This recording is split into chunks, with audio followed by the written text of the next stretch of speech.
Olá e bom dia. Hoje o nosso papo vai ser sobre privatização. Mas antes de entrar no tema de privatização especificamente, eu queria trazer alguns conceitos para a mesa, para a gente poder compreender alguns elementos econômicos que a gente tanto fala, sem ter ele de uma forma tangível, palpável e compreensível para poder ajudar a gente a chegar às conclusões que a gente precisa chegar. A gente vai falar um pouco sobre os conceitos de impostos, de investimentos, de dívidas, e aí sim a gente vai falar um pouco de privatização. E para isso vou voltar no tempo, voltar até uma sociedade tribal, digamos assim, e entender como é que as coisas funcionavam naquela época, a origem de tudo. Imagine uma tribo, né, composta por pessoas, e nessa tribo você tinha 10 pessoas, por exemplo. Como é que funcionava o dia a dia dessas pessoas na tribo?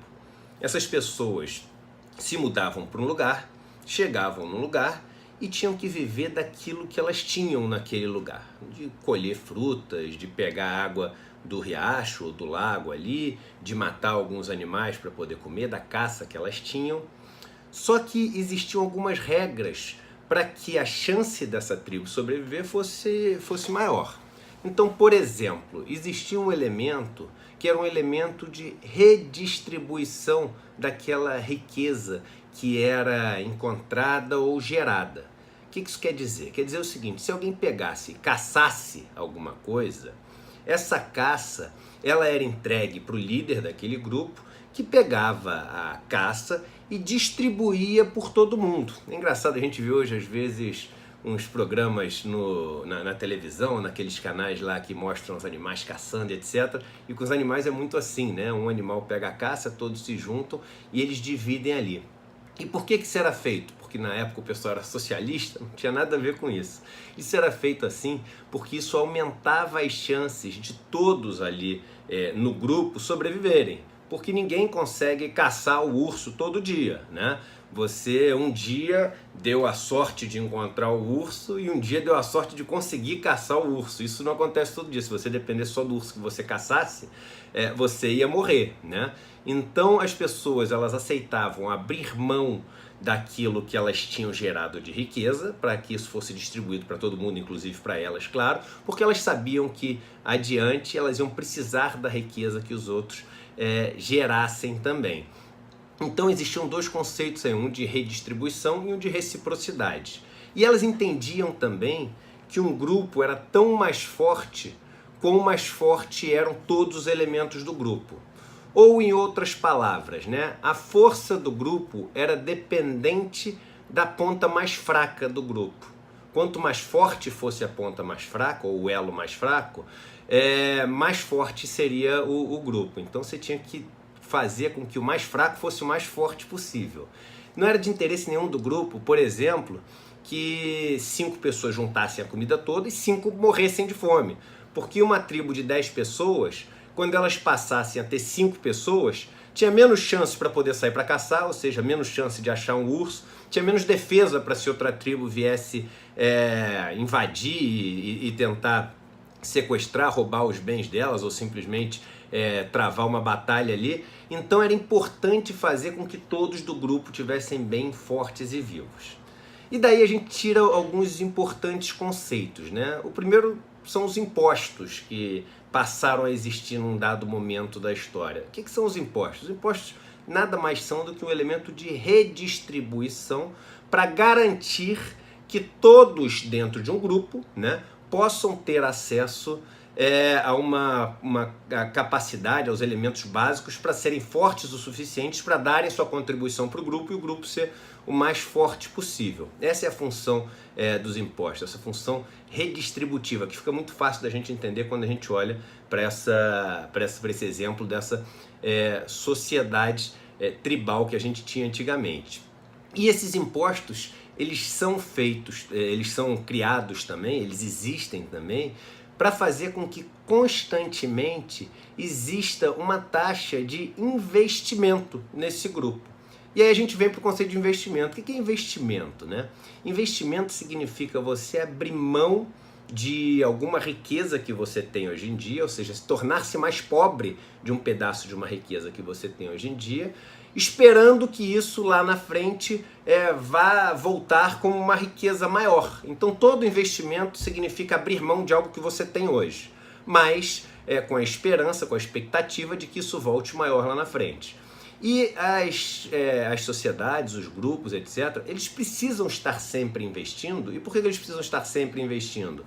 Para que seja criada riqueza, seja gerada riqueza. E esse investimento pode ser, por exemplo, a mão de obra. Isso faz parte da riqueza de um grupo. Então, quando você trabalha, você está colocando, abrindo mão de uma certa energia sua para poder voltar isso em termos de mais riqueza lá na frente. E você tem que gerar riqueza, porque qualquer comunidade, ela consome riqueza ao longo do tempo, e a riqueza vai diminuindo. Se ela não gerar nova riqueza, a sociedade ela acaba deixando de existir. Outro conceito importante quando a gente volta para essa sociedade tribal é que o grupo ali e as pessoas que dividiam e o que era colhido para ser dividido, etc., existia uma sensação de ser tudo uma coisa só.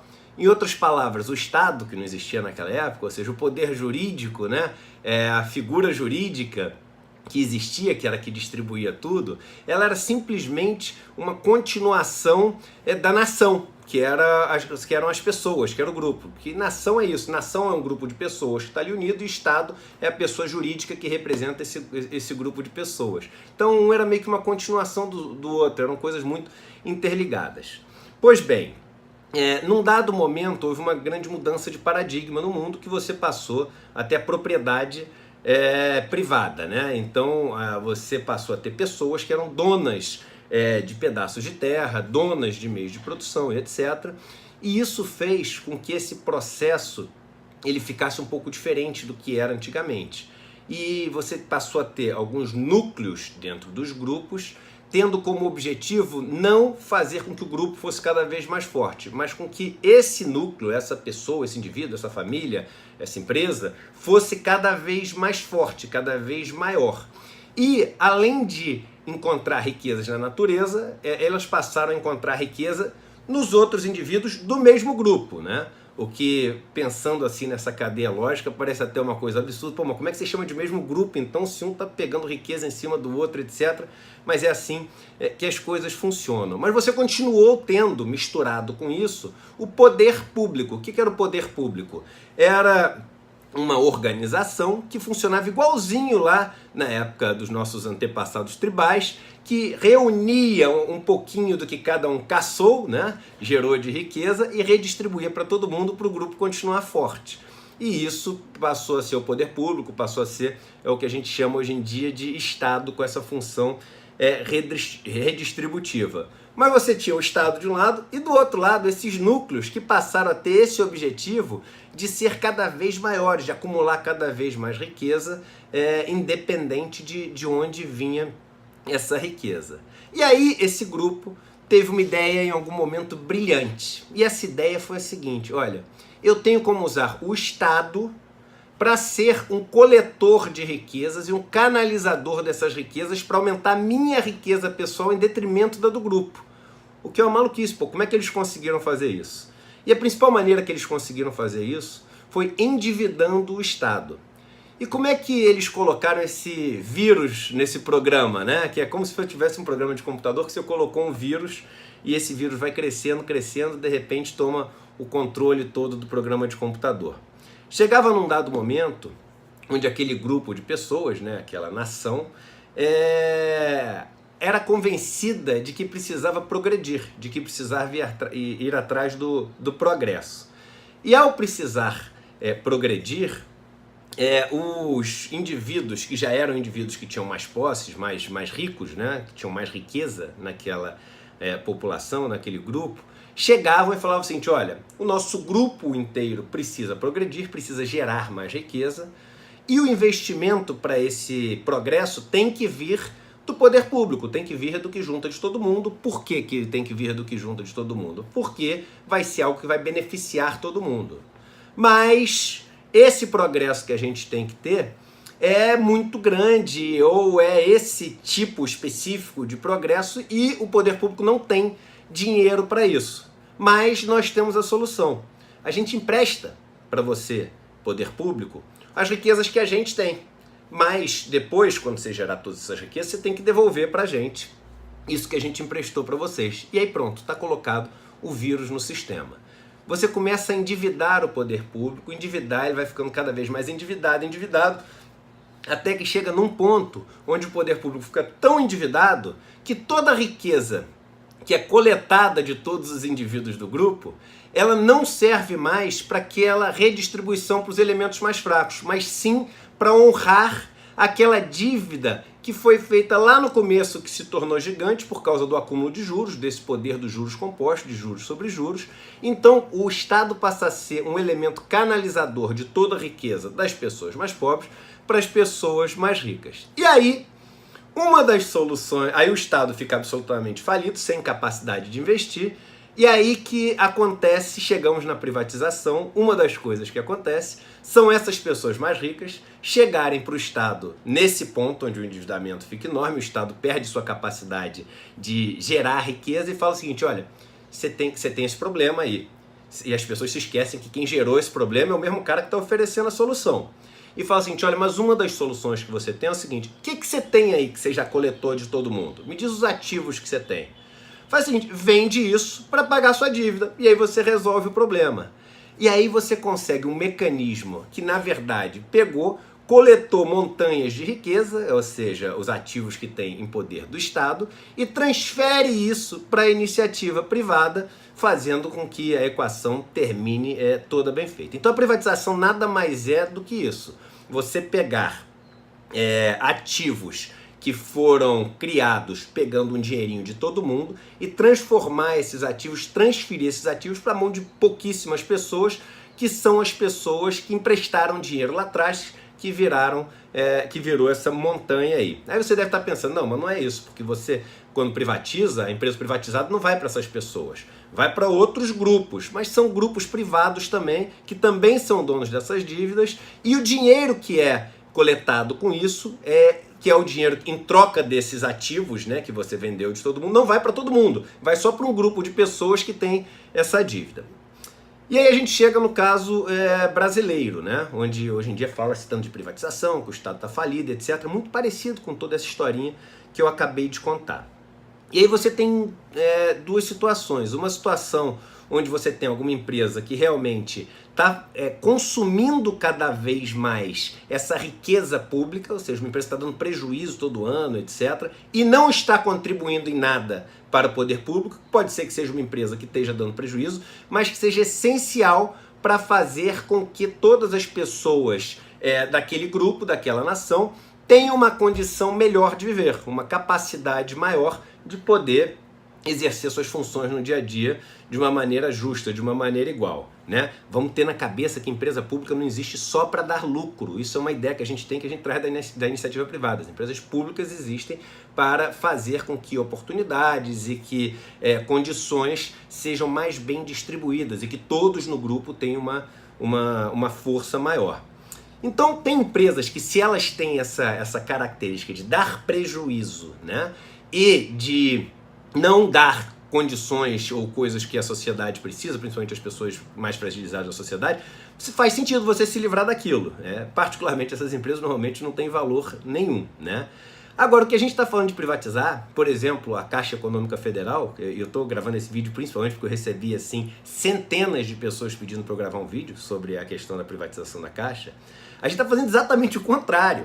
Exatamente o contrário. A gente está pegando uma empresa que, número um, ela dá um lucro enorme, né? O lucro da Caixa vai fechar o ano passado em mais de 15 bilhões de reais e um retorno sobre patrimônio de quase 20% de retorno sobre patrimônio. Ou seja, uma empresa que, para qualquer padrão, uma empresa super lucrativa, super saudável, super lucrativa mesmo.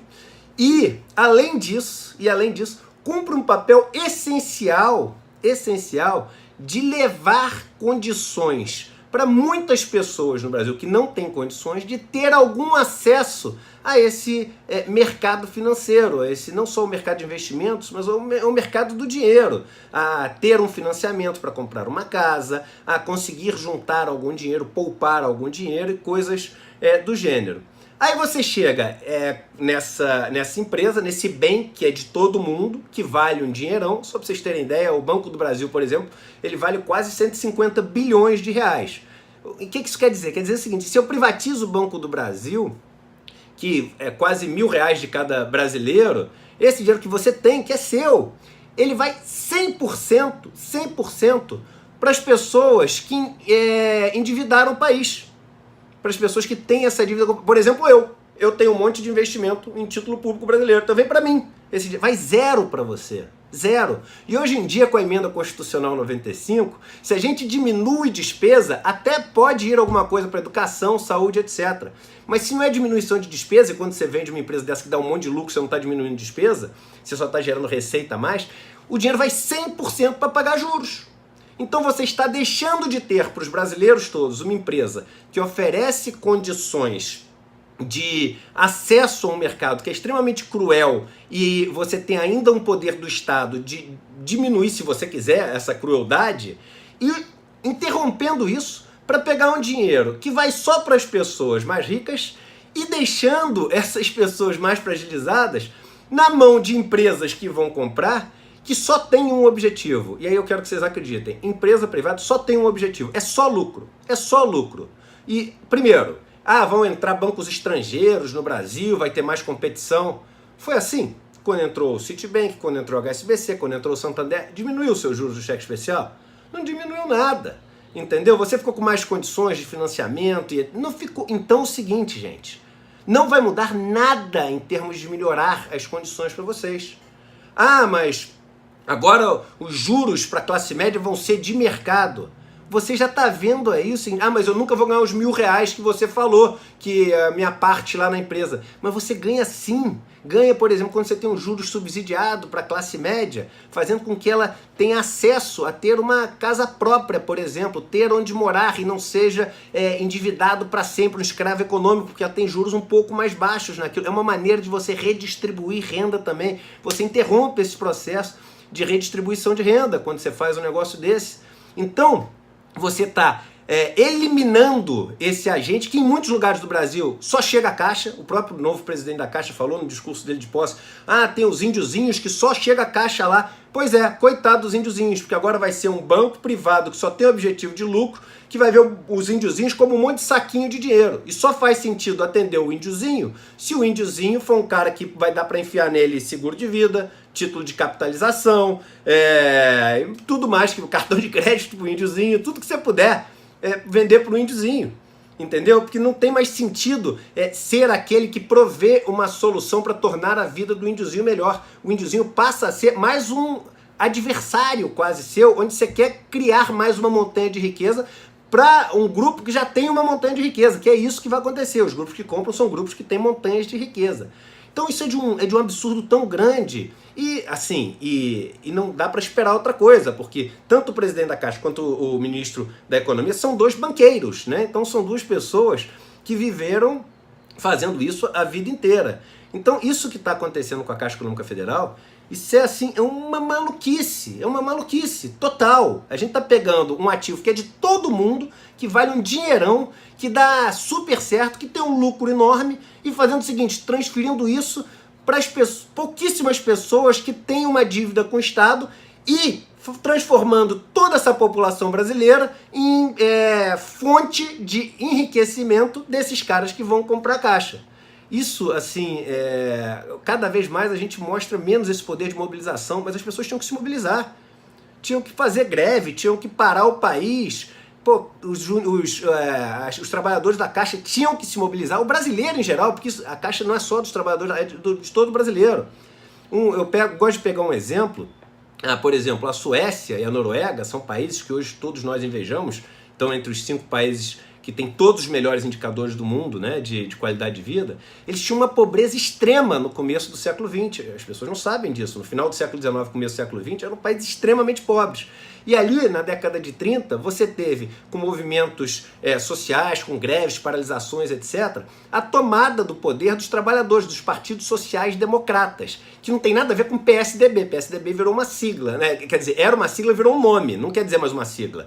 Né? Dória não é social-democrata. Todos esses caras do PSDB que a gente vê tem zero de social-democrata.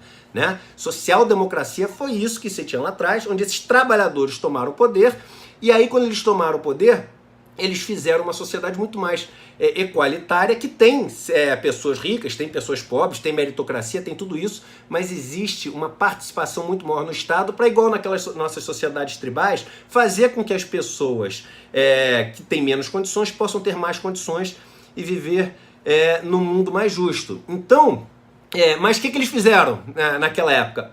Os sindicatos, por exemplo, tiveram uma importância enorme.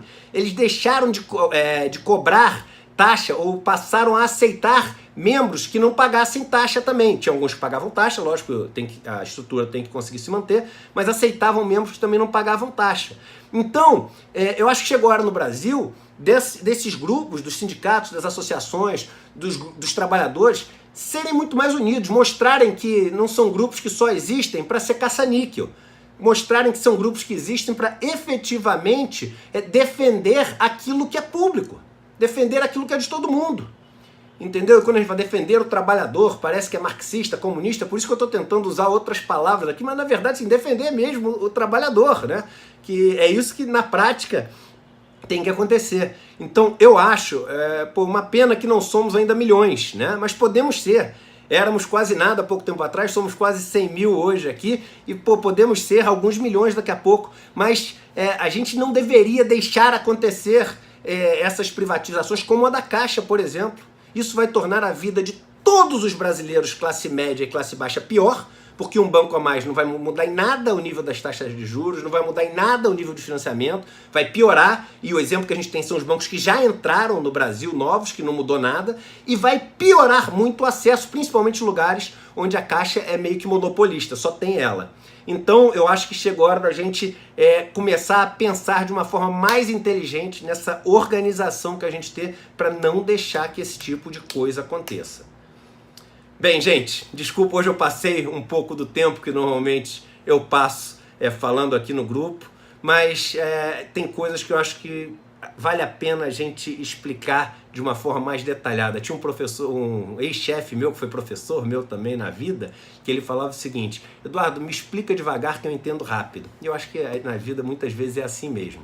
Agora, eu queria falar novamente, eu preciso da ajuda de vocês para fazer com que essas mensagens cheguem a muita gente, a muita. E quando eu falo muita, a gente já chega no número nominal a muita gente, sei lá, 50 mil pessoas, alguns vídeos chegam a 100 mil pessoas, mas a gente tem que tentar chegar em todo brasileiro, até nos que não concordam, para eles poderem não concordar, mas pensando de uma forma um pouco mais profunda, sofisticada, tendo um contraditório para poder a cabeça deles pensar em alguns argumentos também, para ajustar o que está sendo feito para uma direção que é um pouco melhor para eles, né? Porque muitas vezes eles têm seus carrascos de estimação.